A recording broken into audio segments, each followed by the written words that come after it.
ও good evening বন্ধুরা। আজ হলো 21 জুন রবিবার।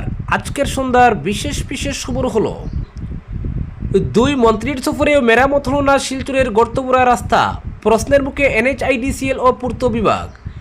আসাম সরকারের দুই মন্ত্রী কৌশিক রায় ও কৃষ্ণেন্দু পালের বরাক উপত্যকা সফরকে ঘিরে ব্যাপক প্রস্তুতি নেওয়া হলেও শহরের বিভিন্ন গুরুত্বপূর্ণ সড়কের বেহাল অবস্থার কোনো পরিবর্তন চোখে পড়েনি। শনিবার ক্যাপিটাল পয়েন্ট থেকে জেলা বিজেপি কার্যালয় পর্যন্ত মন্ত্রীদের র্যালি গর্তবোড়া ও ক্ষতিগ্রস্ত রাস্তা দিয়ে অতিক্রম করতে হয়।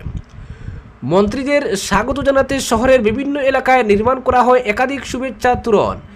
রাস্তার দুপাশে লাগানো হয় দলীয় পতাকা, ব্যানার ও ফেস্টুন। শহর জুড়ে উৎসবমুখর পরিবেশ তৈরির উদ্যোগ দেখা গেলেও রাস্তার বড় বড় গর্তগুলো আগের মতোই রয়ে যায়। ফলে সাজসজ্জার পাশাপাশি জনসাধারণের নজরে আসে শহরের সড়ক ব্যবস্থার করুণ চিত্র। স্থানীয়দের অভিযোগ, দীর্ঘদিন ধরে শিলচর শহরের বিভিন্ন গুরুত্বপূর্ণ সড়কে বড় বড় গর্তের সৃষ্টি হয়েছে। বিশেষ করে ক্যাপিটাল পয়েন্ট, হাসপাতাল রোড, প্রেমতলা এবং অন্যান্য ব্যস্ততম এলাকায় যানবাহন চলাচল অত্যন্ত ঝুঁকিপূর্ণ হয়ে উঠেছে। বর্ষাকালে এসব গর্তে জল জমে পরিস্থিতি আরও ভয়াবহ আকার ধারণ করে এবং দুর্ঘটনার আশঙ্কা বেড়ে যায়। দুই মন্ত্রীর আগমন উপলক্ষে অন্তত সাময়িকভাবে গর্তগুলো ভরাট করা হবে বলে অনেকের প্রত্যাশা ছিল, কিন্তু বাস্তবে তেমন কোনো উদ্যোগ পরিলক্ষিত হয়নি। ফলে সাধারণ মানুষের পাশাপাশি মন্ত্রীদের বহরকেও একই দুর্ভোগপূর্ণ রাস্তা ব্যবহার করতে হয়েছে। এই ঘটনাকে কেন্দ্র করে জাতীয় সড়ক অবকাঠামো উন্নয়নের দায়িত্বপ্রাপ্ত সংস্থা এনএইচআইডিসিএল এবং পূর্ত বিভাগের ভূমিকা নিয়ে প্রশ্ন উঠতে শুরু করেছে। নাগরিক মহলের একাংশের বক্তব্য, অতিথি বরণের তোরণ, পতাকা ও ব্যানারের অভাব না থাকলেও মানুষের নিত্যদিনের যাতায়াতের অন্যতম প্রধান সমস্যা রাস্তার গর্ত মেরামতের ক্ষেত্রে সংশ্লিষ্ট দপ্তরগুলোর কার্যকর ভূমিকা চোখে পড়ছে না। তাদের দাবি, দ্রুত শহরের ক্ষতিগ্রস্ত সড়কগুলোর সংস্কার এবং স্থায়ী সমাধানের উদ্যোগ গ্রহণ করা হোক, যাতে সাধারণ মানুষকে প্রতিদিন এমন দুর্ভোগের মুখোমুখি হতে না হয়। অপরদিকে ঐতিহাসিক হাসপুর কচারি ফোর্টে আজ জাঁকজমকপূর্ণ পরিবেশে পালিত হল 12তম আন্তর্জাতিক যোগ দিবস। কাছাড় জেলা প্রশাসন ও জেলা স্বাস্থ্য সমিতির যৌথ উদ্যোগে আয়োজিত অনুষ্ঠানে বিপুল সংখ্যক ছাত্রছাত্রী, যোগপ্রেমী ও সাধারণ মানুষ অংশগ্রহণ করেন। এবারের আন্তর্জাতিক যোগ দিবসের মূল প্রতিপাদ্য ছিল সুস্থ বার্ধক্যের জন্য যোগ। এই প্রতিপাদ্যের মাধ্যমে সব বয়সের মানুষের শারীরিক সুস্থতা, মানসিক স্বাস্থ্য এবং আবেগগত ভারসাম্য রক্ষায় যোগব্যায়ামের গুরুত্ব তুলে ধরা হয়। দেশব্যাপী উদযাপনের অংশ হিসেবে অনুষ্ঠানে উপস্থিতরা পিএম শ্রী গাঁও গাঁও যোগ মহা অভিযান এবং আমার মাটি আমার নায়ক কর্মসূচির ভার্চুয়াল উদ্বোধনের সরাসরি সম্প্রচার প্রত্যক্ষ করেন। আসামের রাজ্যপাল লক্ষণ প্রসাদ আচার্য এই কর্মসূচির আনুষ্ঠানিক সূচনা করেন। কামরূপ, কাছাড়, শোনিতপুর, যোরহাট, কোকরাঝাড় এবং বঙ্গাইগাঁও জেলা জুড়ে পরিচালিত এই উদ্যোগের লক্ষ্য যোগব্যায়াম সম্পর্কে জনসচেতনতা বৃদ্ধি এবং রাজ্যের ঐতিহাসিক ও সাংস্কৃতিক ঐতিহ্যের প্রতি মানুষের আগ্রহ বাড়ানো। অনুষ্ঠানে প্রধান অতিথি হিসেবে উপস্থিত ছিলেন খাদ্য, গণবণ্টন ও ভোক্তা বিষয়ক, গৃহ নির্মাণ ও নগর বিষয়ক এবং সমবায় মন্ত্রী কৌশিক রায়। এছাড়াও উপস্থিত ছিলেন উদারবন্দের বিধায়ক রাজদীপ গোয়ালা, অতিরিক্ত জেলা কমিশনার মনোজ্যোতি কুটুম, সার্কল অফিসার প্রণবানন্দ দৌড়া, স্বাস্থ্য পরিষেবার যুগ্ম পরিচালক ডক্টর সুমনা নাইডিং, বিদ্যালয় পরিদর্শক মিতুন জাহারি, জেলা ক্রীড়া আধিকারিক সহ স্বাস্থ্য, ক্রীড়া, পৌর ও শিক্ষা বিভাগের ঊর্ধ্বতন কর্মকর্তারা। অনুষ্ঠানে বক্তব্য রাখতে গিয়ে মন্ত্রী কৌশিক রায় বলেন, যোগব্যায়াম ভারতের পক্ষ থেকে মানবজাতির প্রতি এক অমূল্য উপহার। এটি শুধু শারীরিক ব্যায়াম নয়, বরং শরীর, মন ও আত্মার সমন্বিত বিকাশের একটি পূর্ণাঙ্গ জীবনচর্চা। অপরদিকে সড়ক নিয়ে চিন্তা করবেন না, টাকা মঞ্জুর হয়েছে। বৃষ্টির মরশুম শেষ হলেই কাজ শুরু হবে। এখন আপাতত গর্ত ভরাট করে সংস্কারের কাজ হবে। মুখ্যমন্ত্রী হিমন্ত বিশ্ব শর্মা 2.0 মন্ত্রিসভায় সামিল হয়ে প্রথমবারের মতো নিজ গৃহ শহরে ফিরে জেলা বিজেপি আয়োজিত নাগরিক সভায় এই মন্তব্য করেছেন কৃষ্ণেন্দু পাল। বিধায়ক বিজয় মালাকারও সড়ক নিয়ে মন্তব্য করেছেন। কৃষ্ণেন্দু পাল এই সড়ক নিয়ে তৎপর রয়েছেন বলে মন্তব্য করেন তিনি। শনিবার আচমকা শ্রীভূমি ফেরেন কৃষ্ণেন্দু। গত কদিন আগে তার শহরে ফেরার কথা ছিল। তাকে স্বাগত জানাতে সেজে উঠে শহর, কিন্তু ঠিক আগের দিন তার শ্রীভূমি সফর বাতিল হয়ে যায়। জানানো হয় আগামী 3 জুলাইয়ের পর জেলায় ফিরবেন তিনি, কিন্তু শুক্রবার রাত 11টা নাগাদ জেলা বিজেপি সভাপতি সঞ্জীব বণিককে নিয়ে তিনি শ্রীভূমি ফিরেছেন বলে জানান। তার শহরে ফেরার খবরে উজ্জীবিত হয়ে উঠে গোটা শহর। শনিবার রাত 8টা নাগাদ বিধায়ক বিজয় মালাকারকে নিয়ে শহরে ফেরেন মন্ত্রী। গোটা শহরের জরাজীর্ণ অবস্থা থাকলেও হাজার হাজার মানুষ রাস্তার পাশে দাঁড়িয়ে তাদের স্বাগত জানান। এদিকে জেলা বিজেপির তরফে জেলা গ্রন্থাগারে আয়োজিত সংবর্ধনা সভার আয়োজন করা হয়। রাত 12টা পর্যন্ত সভা চললেও কানায় কানায় ভরা ছিল গোটা হল। বক্তব্যে কৃষ্ণেন্দু পাল বলেন, রাস্তার পাশে লোক দাঁড়িয়ে আমাকে স্বাগত জানিয়েছেন ঠিক, কিন্তু তারা মুখে না বললেও আমি বুঝতে পেরেছি তারা এই জরাজীর্ণ সড়ক নিয়ে চিন্তায় রয়েছেন। তবে আমি বলছি সড়ক নিয়ে আর চিন্তা করতে হবে না, ইতিমধ্যে টাকা মঞ্জুর হয়েছে, বৃষ্টির মরশুম চলছে, তাই অল্প দিন অপেক্ষা করতে হবে, পুজোর আগে সড়ক নির্মাণ হয়ে যাবে, তবে এখন আপাতত গর্ত ভরাট করে নেওয়া হবে। এদিন তিনি পৌরসভা নিয়েও মন্তব্য করেন। মন্ত্রী বলেন, জমাজলের সমস্যার সমাধানে উচ্ছেদ চলবে, এতে কোনো আপোষ হবে না। নালায় সোফা সেট ফেলে দিয়ে জলের পথ আটকে রাখা হচ্ছে আর দোষারোপ করা হচ্ছে পৌরসভাকে, এটা মানা যায় না। পৌরসভা শহর পরিষ্কার পরিচ্ছন্ন রাখতে সব ধরনের পদক্ষেপ করবে, মন্তব্য করেন কৃষ্ণেন্দু। অপরদিকে দুর্গাপুজোর আগেই শেষ হবে শিলচর পৌর নিগম নির্বাচন এবং এটি হবে বিশেষ সংশোধনের পর যে ভোটার তালিকা হয়েছে সেটা মেনে। গুয়াহাটি থেকে শিলচরে ফিরে এমনটাই ঘোষণা করলেন মন্ত্রী কৌশিক রায়। একই সঙ্গে তিনি জানিয়েছেন, শিলচর শহরে উড়ালপুল নির্মাণের কাজ আগামী 1.5 থেকে 2 মাসের মধ্যে শুরু হবে। বহু প্রতীক্ষিত শিলচর পৌর নিগম নির্বাচন নিয়ে গোটা শহরের মানুষের মনে কৌতূহল রয়েছে। এর আগে 2015 সালে শেষবার পৌরসভার নির্বাচন হয়েছিল, তবে তখন ছিল এটি বোর্ড, পরবর্তীতে এটি নিগমে উন্নীত হয়েছে এবং এটাই হবে পৌর নিগমের প্রথম নির্বাচন।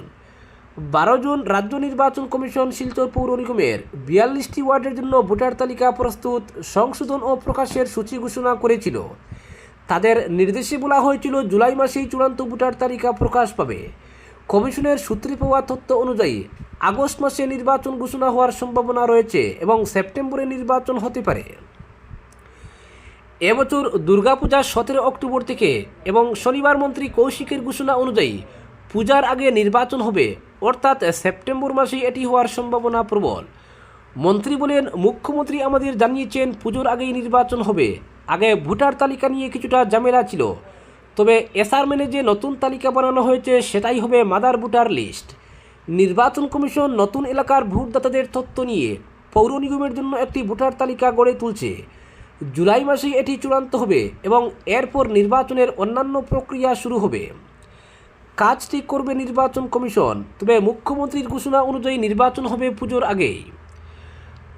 12 জুন রাজ্য নির্বাচন কমিশনার রঞ্জন শর্মা জারি করা বিজ্ঞপ্তি অনুযায়ী আসাম পুর নিগম আইন 2022-এর অধীনে 2024 সালের 28 নভেম্বর রাজ্যপাল স্বীকৃত গেজেট বিজ্ঞপ্তির মাধ্যমে গঠিত শিলচর পৌর নিগমের জন্য এই ভোটার তালিকা প্রস্তুতির কাজ শুরু করা হচ্ছে।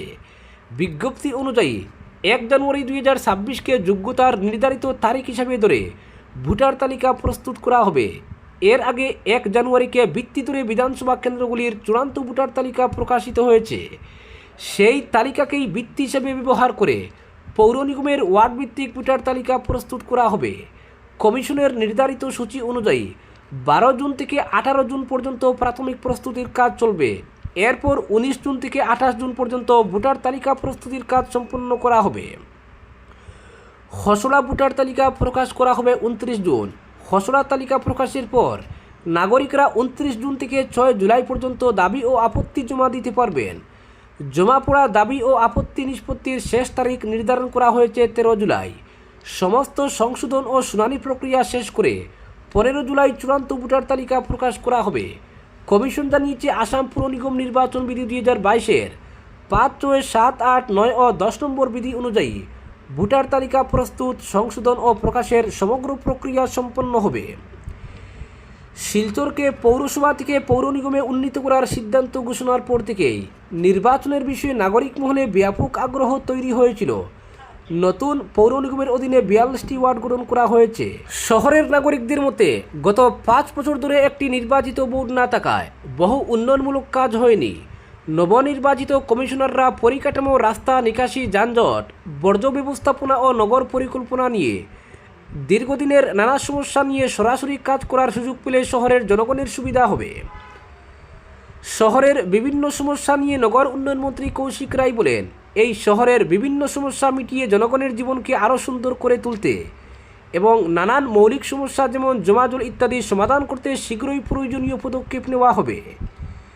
একই সঙ্গে তিনি জানান, শহরের যানজট মেটাতে মুখ্যমন্ত্রী হিমন্ত বিশ্ব শর্মা যে উড়াল পুল প্রকল্পের শিলান্যাস করে গিয়েছিলেন তার কাজ আগামী 1.5 থেকে 2 মাসের মধ্যে শুরু হবে।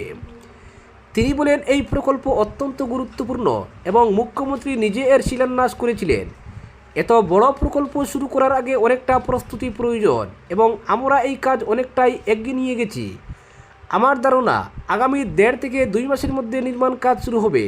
তখনও আমাদের অনেক বিষয় সামাল দিতে হবে এবং আমি শীঘ্রই প্রশাসনের সঙ্গে এ ব্যাপারে আলোচনা করব। অপরদিকে মালুয়া থেকে দলেশ্বর পর্যন্ত জাতীয় সড়ক প্রায় 28 কোটি টাকা ব্যয়ে নির্মিত হওয়ার কয়েক মাসের মধ্যেই বেহাল হয়ে পড়েছে। জনগণের অভিযোগ মতে নিম্নমানের কাজের জন্য সড়কের বিভিন্ন অংশে পিচ উঠে গিয়ে বড় বড় গর্তের সৃষ্টি হয়ে সড়কটি আগের দশায় ফিরে আসে। বিশেষ করে বাঙ্গা থেকে বদরপুর ঘাট পর্যন্ত জাতীয় সড়কের অবস্থা ভয়াবহ রূপ ধারণ করেছে। এ নিয়ে জনগণের মধ্যে তীব্র ক্ষোভের সৃষ্টি হয়েছে। ভাঙ্গা থেকে বদরপুর পর্যন্ত জাতীয় সড়কের বিভিন্ন অংশে বর্তমানে চরম বেহাল অবস্থার সৃষ্টি হয়েছে। সড়কের বহু স্থানে পিচ উঠে গিয়ে বড় বড় গর্তের সৃষ্টি হওয়ায় প্রতিদিন ঝুঁকি নিয়ে চলাচল করতে হচ্ছে যানবাহন ও সাধারণ মানুষকে। ভাঙ্গা ও বদরপুর শহর এলাকায় রাস্তার পিচ সম্পূর্ণ উঠে গিয়ে সড়কটি কঙ্কালসার রূপ ধারণ করেছে এবং জাতীয় সড়কে এখন গর্তের মিছিল। এর ফলে প্রতিনিয়ত ছোটো বড়ো দুর্ঘটনা ঘটে যাচ্ছে। এ নিয়ে সংবাদ মাধ্যমে অনেক অভিযোগ উত্থাপন হয়েছে বলে অভিযোগ স্থানীয়দের। কিন্তু টনক নড়েনি বিভাগীয় কর্তৃপক্ষ বা দায়িত্বপ্রাপ্ত সংস্থার। জাতীয় সড়ক সংস্কারের নামে ভাঙ্গা পিচের উপর লাল মাটি, পাথর, বালু ফেলে গর্ত ভরাট করে সংশ্লিষ্ট সংস্থা দায়িত্ব সেরেছে বলে অভিযোগ উঠেছে। এতে NHIDCর এর ভূমিকা নিয়ে প্রশ্ন উঠেছে অনেকের মনে। ঘটনাকে কেন্দ্র করে ক্ষোভে ফুঁসছেন সাধারণ জনগণ। সম্প্রতি শ্রীগৌরী বাজারের পূর্ব দিকে সেন্ট্রাল পাবলিক স্কুলের সামনে দুটি বিশাল গর্তের সৃষ্টি হয়েছে। বদরপুর শহর এলাকায় রয়েছে বিপজ্জনক বেশ কটি গর্ত। এগুলো যে কোনো সময় বড় ধরনের দুর্ঘটনার কারণ হয়ে উঠতে পারে। প্রতিদিন হাজার হাজার নিত্যযাত্রী, স্কুল কলেজের পড়ুয়া, রোগী বহনকারী অ্যাম্বুলেন্স, ব্যবসায়ী ও বিভিন্ন রাজ্যে যাতায়াতকারী যানবাহন এই সড়ক ব্যবহার করেন। একাংশের অভিযোগ, দীর্ঘদিন ধরে এমন পরিস্থিতি বিরাজ করলেও সংশ্লিষ্ট বিভাগীয় কর্তৃপক্ষের তরফে স্থায়ী সংস্কারের কোনো উদ্যোগ দেখা যাচ্ছে না। সুপ্রিম কোর্টের নির্দেশ অনুসারে সড়কে গর্তের কারণে যদি কোনো দুর্ঘটনা সংঘটিত হয় তাহলে এর সম্পূর্ণ দায়ভার বহন করতে হবে NHIDCLকে। এদিকে দুর্ঘটনা এড়াতে সতর্কীকরণের জন্য স্থানীয় বাসিন্দারা নিজেরাই শ্রীগৌরীর গর্ত দুটির মধ্যে বাঁশ পুঁতে রেখেছেন।